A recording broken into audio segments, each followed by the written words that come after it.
Thinkers, estudio creativo.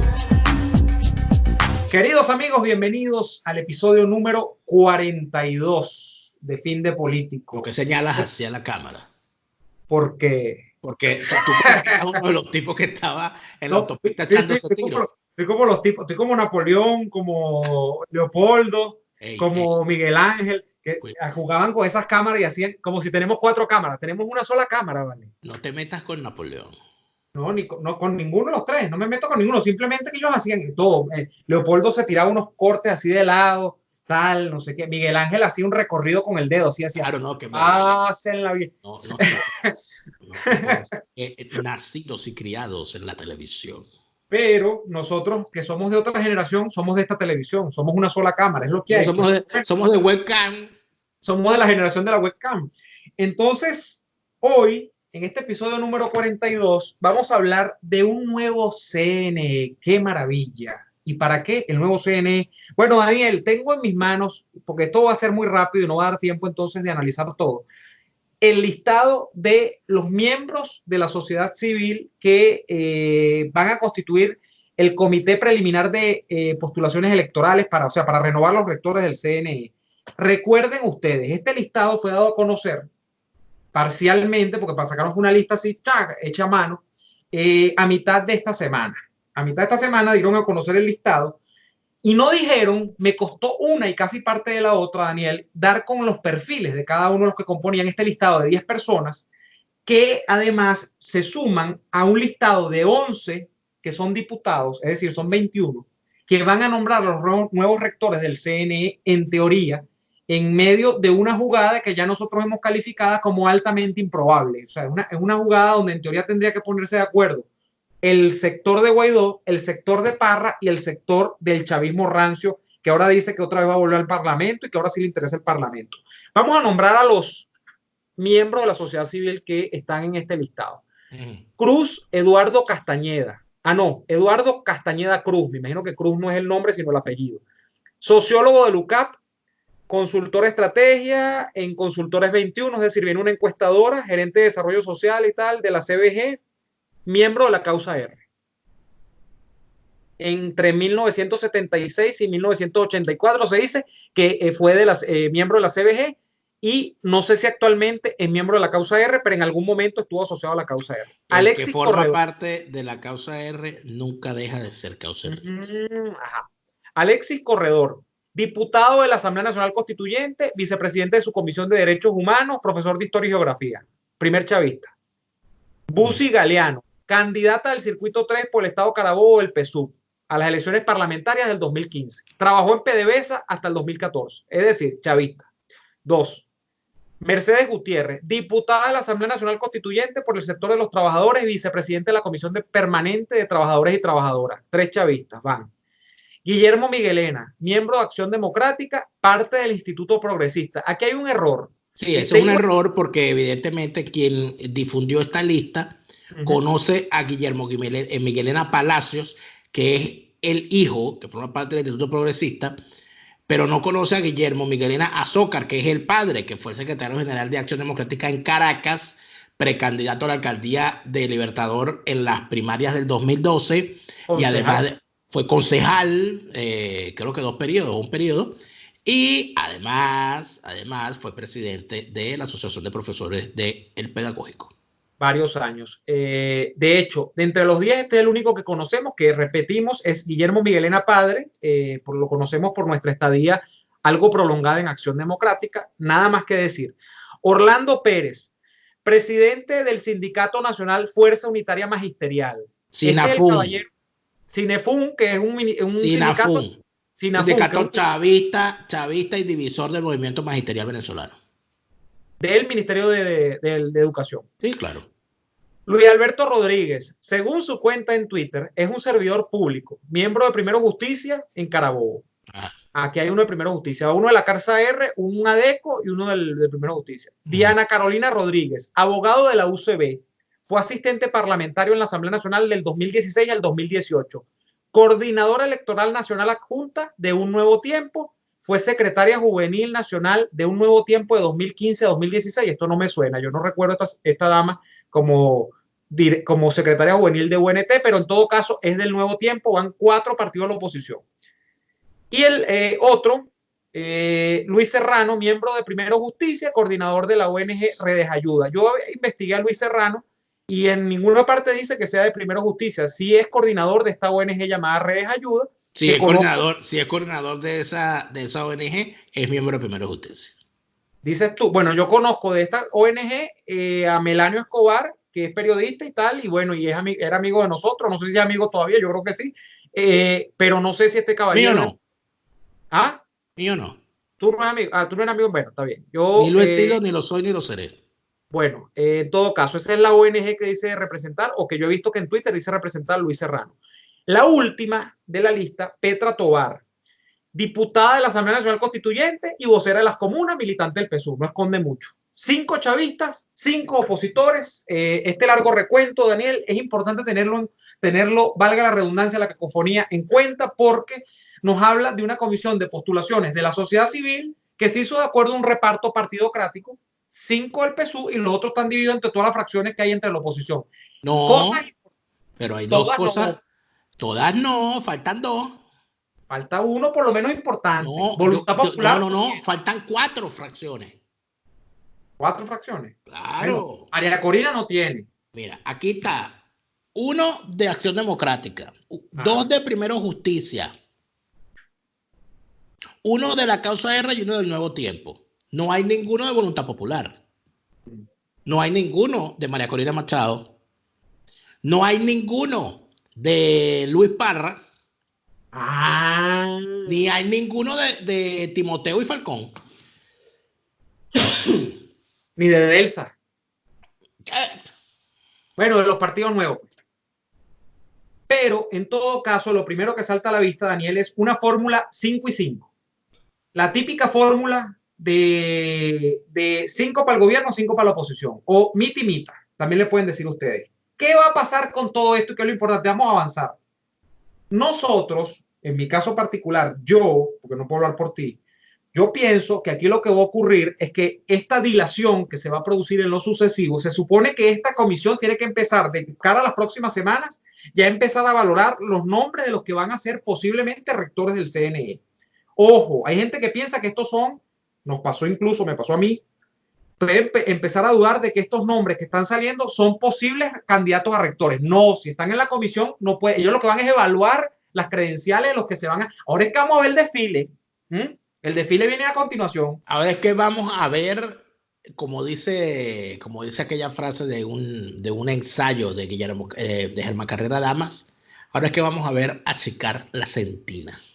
Bueno, entonces ahora es que viene lo bueno, porque ahora vienen los que quieren proponerse, porque tienen cualificación académica, moral y ética como rectores del CNE. ¿Qué va a pasar? ¿Qué es lo importante de todo esto?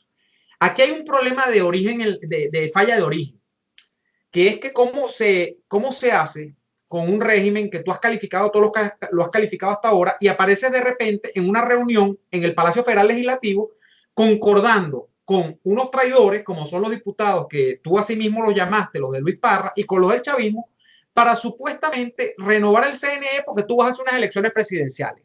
La apuesta es muy clara. El chavismo tiene en la mente hacer las elecciones que salen en la Constitución, que son las parlamentarias de este año, y en medio de ese tejemaneje que se va a producir de cara a los próximos meses, porque esto va a durar un rato, mientras se evalúan las credenciales de los que van a ser candidatos a rectores, mientras se designen, y lo más importante aún, Daniel, cuando se trate de llevar esto a votación en plenaria, que creo que son 3 máximo oportunidades, si en 3 oportunidades no se ponen de acuerdo a la reglamentación que rige para estos casos, en plenaria, si no se consigue una mayoría de 2/3, una coalición de 2/3 del quórum total de los diputados, que no la tiene ninguna fracción sola, no la tiene ni la fracción de Guaidó, que es la mayoritaria, esto va al TSJ, que yo creo que es el moridero natural de este tipo de iniciativas, como ha pasado en las últimas ocasiones en las que se ha tratado de renovar el CNE. Como ha pasado cada vez que ha habido o ha estado la oposición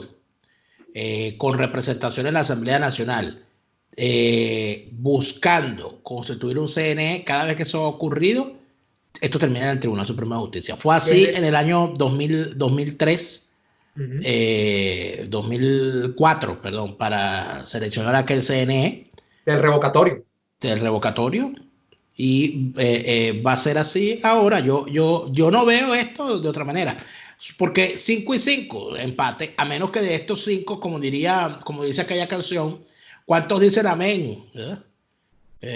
Bueno, cuatro cristianos y un quemado, quémalo bien quemado. De repente hay alguno ahí, de alguno de los dos bandos, que bueno, uno no sabe. Aquí, sí, porque aquí el tema es que más allá de las correlaciones de 5 y 5 aquí, la correlación importante, que es la que puede salir de cuántos rectores o candidatos a rectores salen del chavismo y salen de la oposición en la selección posterior, que es la segunda etapa. La etapa interesante, Daniel, es la tercera, que es la que tranca todo. Ahí no hay empate, ahí no hay nada, ahí no hay manera de resolver. Que es una etapa donde tienes que tener 2/3. Eso nunca lo ha tenido, solo creo que lo ha tenido el chavismo en la época que cundió desde 2005 hasta 2010, cuando el chavismo tenía toda la asamblea, Lo salvo tuvo, unas disensiones que se fueron, lo tuvo la oposición cuando ganaron en el 2015 y se dejaron arrebatar el que triunfo. por eso es que son importantes, gente que no recuerda, por qué el pugilato con los diputados de Amazonas, porque los 3 diputados de Amazonas, eran 2 o 3, ¿Eh?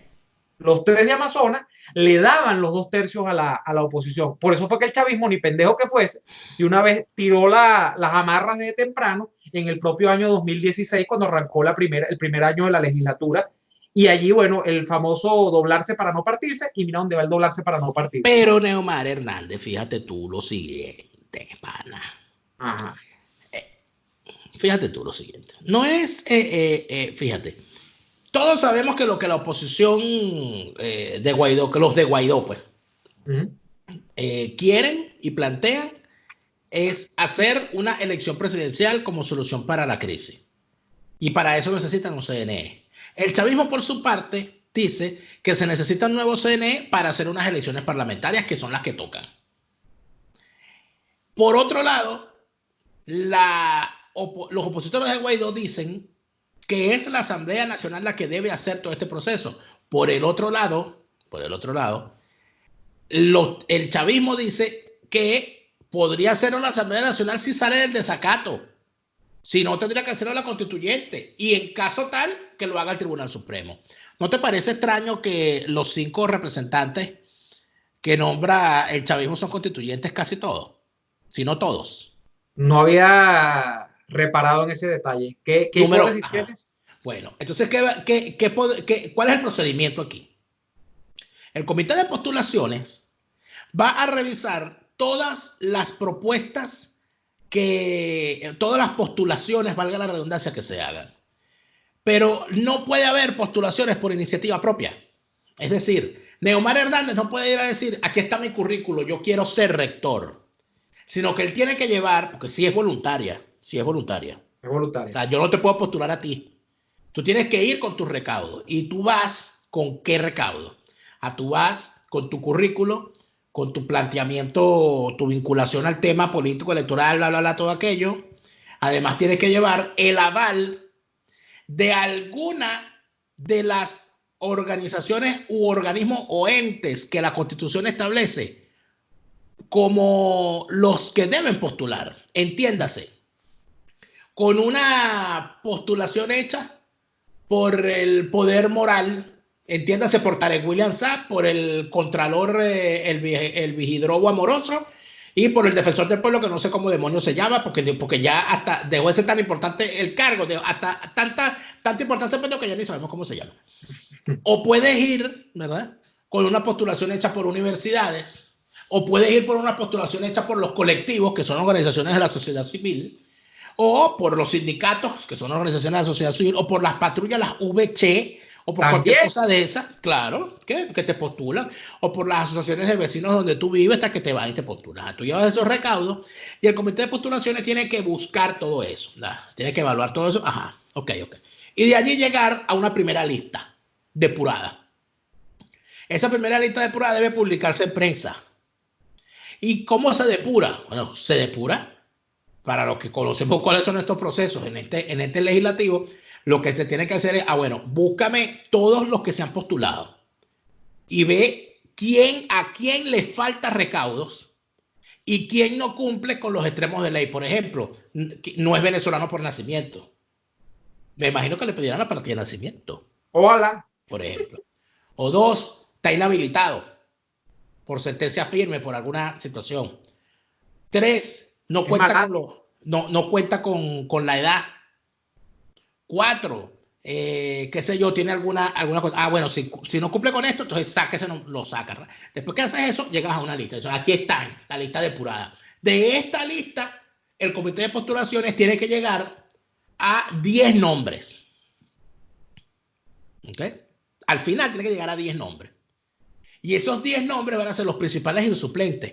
Porque en el caso del CNE, los rectores suplentes tienen una importancia. Porque de los rectores principales, son los 5 principales, pero de los suplentes se nombran en organismos subalternos. O sea, también se les da participación. Entonces, después que ellos llegan a esta lista, dicen, bueno, mira, aquí está la lista de los 10, esa lista pasa a la plenaria de la Asamblea Nacional para que la Asamblea Nacional la vote. Y en función de la votación de las 2/3 partes, se decía, ¿qué va a pasar allí? Ah, bueno, allí. Cada partido puja. Allí es donde vamos a ver, porque entonces, bueno, no, esto va a ser un pugilato para sacar y meter nombre. La Asamblea Nacional de Guaidó dice que sí y aprueba. Pero la constituyente dice no, porque esa asamblea está en desacato. Que decida el CNE, que decida el Tribunal Supremo de Justicia. Y olvídate de esa lista. O de repente el Tribunal Supremo de Justicia dice, sí, aprobada la lista, qué sé yo. O quizás se inventen esta porque todos están de acuerdo. Porque si son 5 y 5 y todos estuvieron de acuerdo, de repente ocurre lo siguiente. Para que todo el mundo quede bien con su público, tanto la Asamblea Nacional de Guaidó como la Asamblea Nacional Constituyente de Diosdado aprueban la lista. Y los chavistas dirán, no, eso lo nombró la constituyente. Y los opositores dirán, no, eso lo nombró la Asamblea Nacional. Ignoren a la constituyente. Pero Daniel, después es que viene lo bueno. Claro, porque todo esto es un medio para un fin. El fin son las elecciones, pero ese fin no tiene definición unívoca. Es decir, el chavismo dice, es elecciones parlamentarias. Y la oposición dice, o no, la oposición no, las fuerzas democráticas dicen, es elección presidencial. Aquí todo va, Daniel, de la capacidad que tiene cada una de las partes para imponer el tipo de elección final a la que se va a llegar. Es decir, el tamiz. La oposición dice que el tamiz es de este tamaño. Y por ahí tiene que pasar todo. La arena la vamos a colar, la grava la vamos a colar así. El chavismo dice no es así. El tamiz es de este tamañito así. ¿Quién va a imponer el tamiz a final de cuentas? Y esto es todo lo importante de todo este caso, porque CNE ¿para qué? Todos los indicadores, Daniel, dan cuenta de que el chavismo no está dispuesto, al menos de cara a lo público, a lo que comunican, a lo que uno, de hecho, a las continuidades de actuaciones históricas de ellos, al cuadro, a conceder una elección presidencial. ¿A razón de qué la van a conceder a esta altura? ¿Qué se piensa, de acuerdo a lo que yo he ido empatando de aquí y de allá, del lado de Guaidó, y por qué meterse en esto? Bueno, primero porque desde afuera es lo que parece que le dicen, bueno, Estados Unidos dice, y como la Comunidad Europea no termina de comprometerse mucho más allá, usted tiene que meterse primero a renovar el CNE, o sea, tiene que empezar por ahí. Pero después, porque está el elemento de que se cree que es que a través de unas movilizaciones de calle que se van a resucitar, esto se va a presionar o se va a llegar a un punto de ebullición que lleve a que el chavismo, por las condiciones estructurales que cree esa ebullición, va a ceder las elecciones presidenciales. Es el pensamiento, Daniel, de que la elección presidencial va a aparecer no porque está acordada ya, que no creo que esté acordada, como hay muchos, hay una cantidad de idiotas de redes sociales, de por acá. No, es que ya esto es una señal. Es que aquí vamos a presidenciales. Eso está cuadrado. Coño, me disculpa, pero yo quisiera tener ese optimismo. Se los estoy diciendo desde hace 6 meses. Cuando escuché esto en una reunión con gente muy querida y tal, no sé qué, algo muy chévere, que un tipo vino y me dijo a mí, no, no te preocupes, eso ya está cuadrado, Guaidó es candidato a la oposición, el chavismo verá si pone Maduro, pero él sabe que va a perder y él ya va para afuera. Y yo, carajo, yo quiero vivir en ese país, de verdad, auténticamente, yo quiero vivir en ese país, yo quiero, ojalá, pero yo digo, yo no sé, porque para que las realidades se construyan, tú tienes que partir de cosas, de certidumbres, pues, y yo no veo certidumbres en ningún caso en ese sentido. Entonces, bueno, lo que yo creo es que el chavismo, lamentablemente, llegada la hora nona, va a imponer en la mesa el criterio de que, mira, lo que hay es que yo te voy a dar unas elecciones, sí, ya de la ladilla, unas elecciones parlamentarias, ¿las agarras o las dejas? Si las dejas, te quedas afuera porque igualito las voy a hacer y va a ser más o menos la misma película de las famosas presidenciales que no fueron tal cosa del año 18. Y entonces esto es como otra vez el mismo loop, porque bueno, no vas, y entonces bueno, ¿y qué va a pasar si no vas? Yo meto a esos diputados en la asamblea, que ya te la quité, por cierto, en el último año de legislatura, con el borrego, el peón este de carga, que es el Parra, ¿ah? Y te la quité y te quité la oficina, te quité el hemiciclo, te quité todo. Con Parra, y ya. Con Parra y los hijos de Parra. Pues sí, y sin hoja de Parra, así mismo, desnudo al escenario. Entonces, yo creo que eso es lo que está concebido. Y lamentablemente, lo veo mal, porque llegada la hora nona que acabo de describir, que yo creo que eso va hacia allá, yo no creo que esto vaya hacia una conveniencia donde ya Guaidó le ofrecieron las presidenciales, yo no veo eso, lamentablemente, ojalá, yo quisiera. Va a ser muy, muy complicado porque allí va a haber una decisión que tomar, Daniel, que es esa.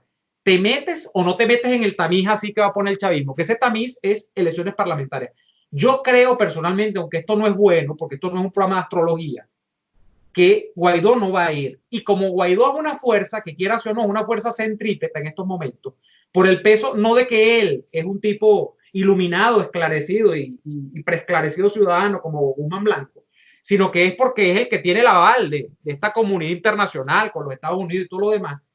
Él va a jalonar a sectores de la oposición que contra su voluntad quieren ir porque les encanta esa elección, los va a jalonar y muchos se van a extraer, no van a participar, pero a regañadientes. Caso AD, caso Un Nuevo Tiempo, veremos. Yo creo que eso es lo que está planteado allí. Yo tengo una hipótesis, pero te la digo en la ñapa. Claro. Donde vamos a hablar, en la ñapa vamos a hablar del CNE partidocrático y de cómo vuelven y de cómo hay unos vivos pendejos. ¿Qué pasa con los vivos pendejos? Bueno, de eso vamos a hablar en la ñapa, que la vas a dejar aquí en los comentarios, ¿no? La ñapa va a quedar aquí abajo en la caja de la descripción y va a quedar además en el comentario destacado. Antes de que nos vayamos, Daniel, cada vez que ocurre una cosa de estas, entonces hay gente, por cierto, hay un elemento importante del que yo no lo mencioné porque yo no tengo claridad. Yo quisiera saber si antes que cerremos el segmento, tú tienes, ¿cuántos rectores del CNE se van a renovar? Porque esto no lo dice. Hay gente que cree que van a renovar todo el CNE.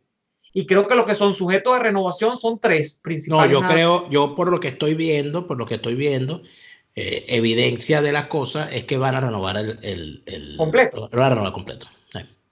Bueno, que en realidad van a renovarlo completo. Es a meter el circo completo. Sí, porque debe haber ya algunos vencidos, debe haber algunos por vencerse. Probablemente obligarán a alguno, como pasó cuando renovaron el Tribunal Supremo, a renunciar o a jubilarse. Pero yo creo que huele a que lo van a renovar completo. Y a mí, sinceramente, también me huele que Tibisay Lucena no entra en esto. Aunque ella se podría postular. Claro. Eso. La reelección en el cargo de rector del CNE creo que no tiene temporalidad. Aquí no hay el límite para la reelección de ningún cargo. Nada. Ni gobernador, ni alcalde, ni presidente. El único cargo, el único que no se puede reelegir en un cargo es Chávez porque se murió. Se acabó este programa y vamos para la ñapa. Se acabó. Vamos a la ñapa. Les recordamos los mejores turrones, vinos, rones, whisky, ginebra, vodka, que no tenemos aquí hoy. No tenemos ejemplares no tenemos mostrario hoy, Daniel. Pero igualito, la voluntad y el cariño es el mismo. Los tienen ustedes en Vinostrum, @Vinostrum58 en Instagram. Gracias a los amigos de Vinostrum por el apoyo, por los buenos ratos y el cariño. Nos vamos por hoy en el Fin de Político. Nos vemos en la ñapa. Hasta entonces.